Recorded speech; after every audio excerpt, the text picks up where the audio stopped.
Hi guys, welcome back to the channel and another review. Today I'll be showing off a watch from a brand that I up until recently actually never had heard of, and then this exact watch popped up in a local forum and I just had to get it. I will soon show you why. That the dial is just beautiful. Now the brand is LAmberti Orologi, or just LAmberti.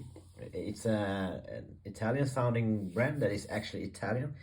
It's a small family-owned business established back in 1937, so a lot of history and heritage in the brand. This is their Pulsation Chronograph, and I thought I'd explain what a Pulsation Chronograph actually is in a moment. First, specs and specifications. We have a 40mm case. Whoops, zoom back. 40mm case by 47 lug to lug. We have a 13.8 I get it to on the top of that domed sapphire crystal thickness. We have a signed push-pull crown, and we have some nice vintage pushers. Now this is obviously a vintage inspired chronograph, and I love vintage chronographs. It's just two things about those. Number one, usually tiny, or number two, they're really expensive. Now this is a vintage inspired chronograph that is fairly affordable, so for me it's pretty much a perfect watch. Manual wind, and those of you who have followed me from the start know I don't really care too much about display case specs, because well, they add to the thickness of the case too much, in my opinion, usually.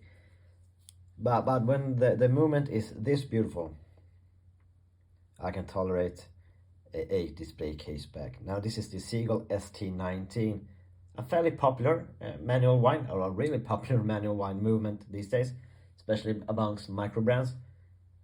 And this one, LAmberti regulates in-house, and it keeps time beautifully.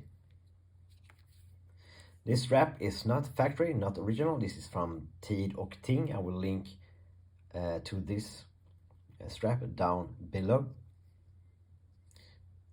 Like I said, let's pull out that push-pull crown. Move the hands a little bit out of the way, and get a first glimpse of that stunning, simply beautiful dial.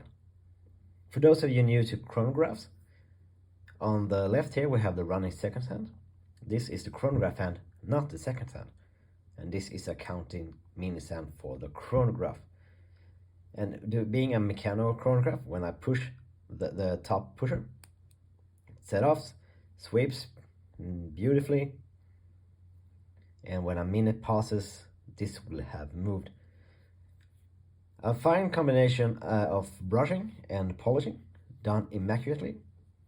And everything about this watch feels well made, and for me anyways, perfect dimensions. We stop the chronograph, instantly pops back because it's a manual wind movement. Now Pulsation Chronograph is made for doctors or medical people, I guess you can say. What you do is you find the pulse of a person, and then you hit this and you count to 30 in this case. Now they're usually calculated to 15 or 30.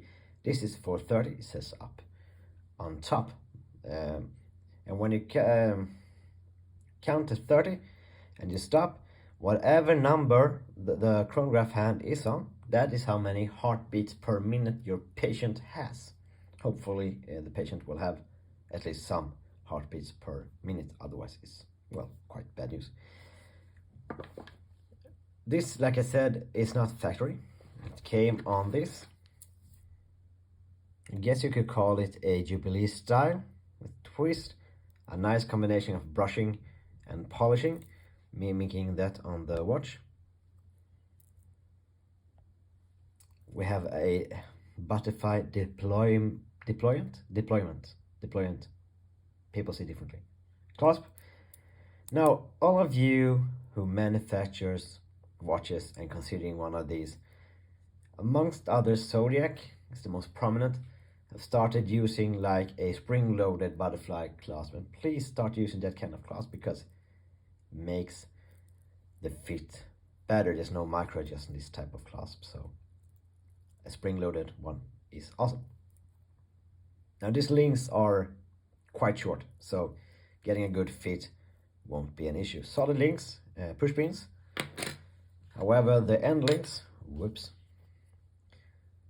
end links are hollow, and that is kind of the one moan I have about this watch. Everything else is so nice and solid and well made. They can just made solid links. That would be awesome.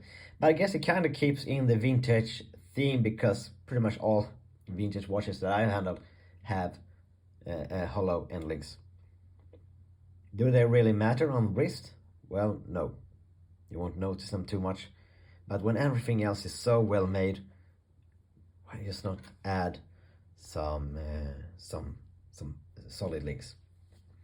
To finish off, I will put it on wrist, so I will unleash another deployment clasp, the Venice Nico GMT. If you want to see me unbox this watch, click here. And a review is coming up very soon on this watch. And I will put the LAmberti on my roughly 17 centimeter wrist. One of these days I might start doing inches as well, but hey, the metric system is superior. Sorry guys. So here we have it. It feels good. It has some weight to it, but not too much. It feels solid. It sits really well on wrist, especially on this nice leather bracelet. And it's just a great watch. Simply as that. If you dislike manual watches, I guess it's not for you, but otherwise, it's awesome. Beautiful watch, well made, well done, LAmberti. Go check them out. They have some more nice vintage inspired watches. Go check them out. No affiliation, no discount codes or so on. Just a really nice little brand. And with this view of that combination of a ton of different textures, I will end this video. And until next time, take care guys, stay safe, and bye bye.